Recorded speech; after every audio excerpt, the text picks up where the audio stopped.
साथियों नमस्कार, एक बार फिर से लोक बंधु लाइव यूट्यूब चैनल में आप सभी का बहुत बहुत स्वागत है। इस समय जिस तरीके से उत्तर प्रदेश की सियासत में चाहे पिछड़े नेता हों या दलितों, तमाम नेता जो प्रतिनिधित्व करते हैं अपने समाज की आवाज उठाते हैं, लगातार उत्तर प्रदेश में उनके साथ अब ज्यादती हो रही है। कि चाहे वो प्रतापगढ़ से गुलशन यादव की बात हो या फिर आजमगढ़ से रमाकांत यादव की बात, ऐसे तमाम नेता, ये तो एक नज़ीर के तौर पे हम कह रहे हैं। बाकी आप देखेंगे तो चाहे वो छोटे नेता हों, अगर देखा ये तो बड़ी हाईलाइटेड मामले हैं, तो कहीं ना कहीं ये ज़्यादा आपको दिख रहे होंगे, चाहे सोशल मीडिया के माध्यम से हो या तमाम खबरों के माध्यम से हो। इनका दमन किया जा रहा है, राजनीतिक दमन भी किया जा रहा है, आर्थिक दमन भी किया जा रहा है। क्यों? इन्हीं सब सवालों के जवाब के लिए हम अब यहाँ पर मौजूद हैं। हमारे साथ यादव सेना के राष्ट्रीय अध्यक्ष शिव कुमार यादव जी हैं। तमाम जो सवाल हैं उसको लेकर चर्चा होगी और बने रहिए वीडियो के अंत तक। कहीं ना कहीं जो सवाल है वो अब ये बहुत ही गंभीर सवाल होते जा रहे हैं, क्योंकि अब देखा जाए तो पंचायत चुनाव नज़दीक है उत्तर प्रदेश में। उसके बाद 2027 की जो तैयारियां हैं तमाम राजनीतिक पार्टियां कर रही हैं, कहीं ना कहीं उसकी बिसातें जो है वो बिछाई जाने लगी हैं। सर बहुत बहुत स्वागत है। धन्यवाद धन्यवाद। जिस तरीके से उत्तर प्रदेश में पिछड़े और दलित नेताओं का दमन किया जा रहा है, आर्थिक और राजनीतिक शोषण किया जा रहा है, क्या देखते हैं और कैसा इस पे आप सोचते हैं? देखिए, सोचना कुछ है नहीं। वर्षों से धर्म के आड़ में, व्यवस्थाओं के आड़ में, सभ्यता के आड़ में, संस्कृति के आड़ में जिन लोगों ने बैकवर्ड, दलित और अल्पसंख्यकों का शोषण किया था, जिन्होंने वर्ण व्यवस्था के नाम पे उनको निचले पायदान पे रख के पैरों के नीचे दबाया था, वो लोग पढ़ लिख कर अपने बाहुबल पे, अपने परिश्रम पे, अपने शारीरिक श्रम के बल पे आगे आए और उनके बराबर बैठने लगे। तो जो लोग हजारों साल से शोषण किए उनको दर्द तो होगा ही ना। अब वो लोग फिर से सत्ता में आए हैं तो वो चाहेंगे हम केन प्राकरण चाहे जैसे भी व्यवस्था करके इनको फिर से अगर जमीन पे नहीं ला सकते तो घुटने पे लाएं, और वही सरकार कर रही है। ये सरकार संविधान से नहीं चल रही है, सरकार मनुस्मृति से चल रही है। अच्छा, अगर जैसे बात की जाए अभी प्रतापगढ़ में कुंडा में जिस तरीके से गुलशन यादव के ऊपर तमाम जो अब आज मुकदमे देख रहे हैं गुलशन यादव भाई, अब आज देख रहे हैं ना, अखिलेश यादव मुख्यमंत्री थे, एक प्रधान का पूरा परिवार खत्म कर दिया जाता है। आपको जियाउल हक हत्याकांड शायद याद होगा, जियाउल हक सीईओ था तो सब लोगों ने जाना, लेकिन प्रधान का पूरा परिवार खत्म होगा। आज एक लड़का सिर्फ बचा, सुधीर यादव, जो इसी लखनऊ में रह रहा, वो अपने घर भी नहीं जाता, इतनी दहशत है। और उस पूरे प्रकरण की पैरवी करने वाला डॉक्टर महेश यादव का सिर्फ इतना सा अपराध था कि उनके बहनोई की हत्या हो जाती है, उनके परिवार की हत्या हो जाती है। उस पूरे मुकदमे को ये देखते हैं और इसकी पैरवी करते हैं। उसके बदले में उनको क्या मिलता है? एक सरकारी डॉक्टर को नौकरी नहीं करने दी जाती है, उसको सैलरी नहीं दी जाती है। तब सरकार किसकी रहती है? समाजवादी पार्टी की। तब कौन मंत्री था? रघुराज प्रताप सिंह उर्फ राजा भैया।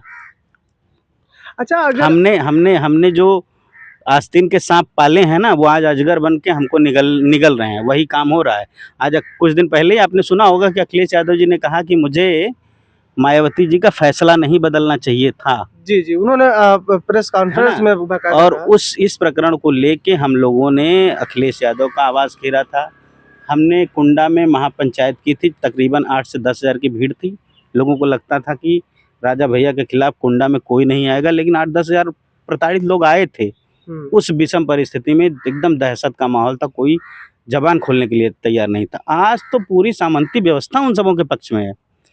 चाहे रघुराज प्रताप सिंह हो, चाहे ब्रिजेश सिंह हो, चाहे डब्लू सिंह हो, चाहे चुलबुल सिंह हो, चाहे ब्रिजभूषण सिंह हो, ऐसे जितने भी तमाम ठाकुरों के नाम लीजिए, संगीत सोम हो या हाथा के तिवारी जी लोग हों।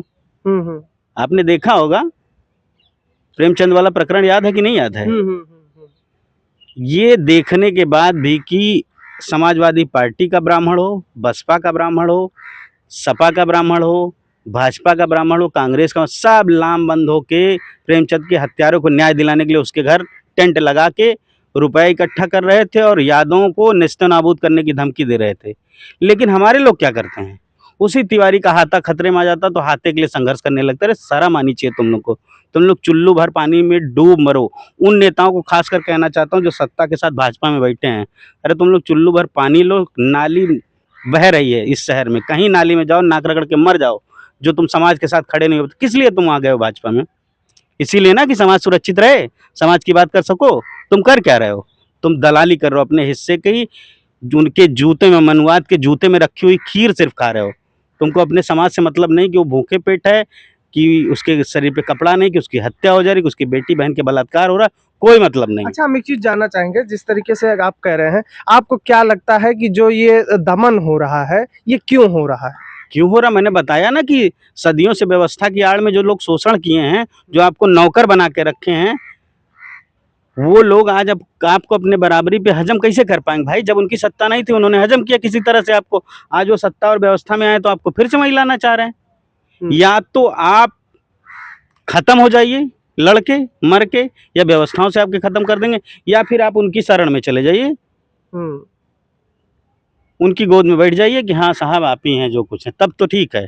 अगर आप विरोध करेंगे जब तक इनकी सत्ता है, तब तक आपका शोषण होगा। अरे नेता लोग हैं तो लोग जान जा रहे हैं, लाखों बहन बेटियों के बलात्कार हो गए इस सरकार में, लाखों लोगों के घर उजड़ गए, लोगों के घरों पे बुलडोजर चला दी है सरकार। सरकार का काम होता है आश्रयहीन, जिनके पास घर ना, उनको घर देने का काम करना। सरकारी ज़मीनों में घर बनते थे, आज क्या है कि सरकारी ज़मीन में किसी गरीब का घर बना तो उसके ऊपर बुलडोज़र चला दो। ख़ास करके वो बैकवर्ड दलित है तो, अल्पसंख्यक है तो उसके ऊपर बुलडोज़र चलाओ, लेकिन पंडित जी हैं तो कोई दिक्कत नहीं है। अच्छा, मतलब ठाकुर साहब हैं आप तो कोई दिक्कत नहीं। आप मान रहे हैं कि कहीं न कहीं जो न्याय व्यवस्था है, वो अब जाति देख के न्याय मिल रहा है? बिल्कुल हो रही, तब भी हो रही थी। तब हम जागरूक नहीं थे, समझ नहीं पाते थे। हम भगवान की मंशा मान के उस पे चलते रहते, ठीक है, भगवान जो करेंगे सब ठीक करेंगे। अरे भगवान ठीक करता तो हमारे कर्म खराब हैं? दलितों, बैकवर्डों और अल्पसंख्यकों के कर्म खराब हैं? भगवान को नहीं दिखता? अगर भगवान की सारी संतानें हैं, तो सबको बराबर से भगवान करता ना। इसका मतलब है कोई भगवान की कोई संतान नहीं, सब लोग अपने माँ-बाप की संतान हैं। और जो धूर्त और चालाक लोग हैं, भगवान की आड़ में आपको ठगते आए हैं। जब उससे नहीं ठग पाए, जब आप समझदार हो गए, तो आप शासन, प्रशासन और व्यवस्था से आपको दबा के खत्म कर रहे हैं।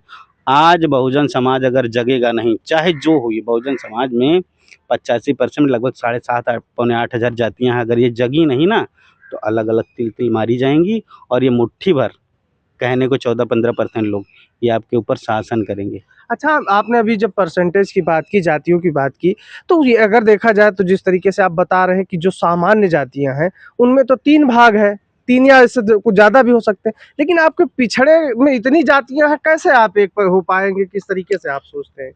भाई सबकी जो 85% लोगों की समस्या एक है ना, उनकी समस्या एक जैसी है, वो एकजुट हैं। तुम्हारी समस्या एकजुट है, एक है, और तुमको ओबीसी कहा गया, 54% की आबादी जिसकी बताई गई है, तो तुम्हारी एक जैसी समस्या होने के बाद, और 23% एससी की समस्या एक जैसी होने के बाद, अगर तुम लोग एकजुट नहीं हो पा रहे हो, तो फिर से तुम किसी बाबू साहब की हरवाही चरवाही करने के लिए तैयार रहो। मैं चर्चा कर रहा था, हमारे साथ यादव सेना के राष्ट्रीय अध्यक्ष शिव कुमार यादव जी थे। तमाम मुद्दे पर जो चर्चा हुई, कहीं न कहीं जो ये विषय है वो धीरे-धीरे काफ़ी गंभीर होता जा रहा है, और ये समझने की ज़रूरत है। ये उत्तर प्रदेश की जनता को, एससी-बीसी को, तमाम जो बहुजन एक तरीके से कहा जाए, उसको समझने की ज़रूरत है कि अब हमारा देश और हमारा समाज किस तरफ जा रहा है, और हम कहाँ जा रहे हैं, और हमारा क्या अपना अस्तित्व कहाँ जा रहा है। फिलहाल पूरी खबर तो आपने देखी, इस पर आपकी क्या प्रतिक्रिया है, कमेंट बॉक्स में ज़रूर दीजिएगा। मिलते हैं वीडियो में, नमस्कार।